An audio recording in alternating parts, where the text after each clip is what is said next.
అందరికీ నమస్కారం. ఈరోజు 2/4/2024 ఉదయం 10 గంటలకు మండల ప్రజా పరిషత్ కార్యాలయంలో చిన్నారి అధ్యక్షుల వారిపై అవిశ్వాస సమావేశాన్ని ఏర్పాటు చేయడం జరిగింది. 2/2/2024 నాడు అంటే ఈ సమావేశం ఏర్పాటు చేయడానికి సంబంధించినటువంటి ఈ ప్రక్రియకు కారణమైనటువంటి కథ ఇన్ఫర్మేషన్ కూడా ఒకసారి చదివి వినిపిస్తున్నాను.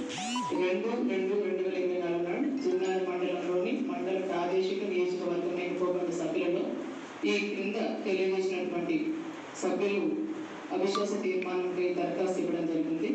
వారు జి వెంకటేశ్వర గౌడ్, ఏ భార్గవ్, జి గణేష్, శ్రీమతి స్వాతి, ఈ సంతోష్ గారు.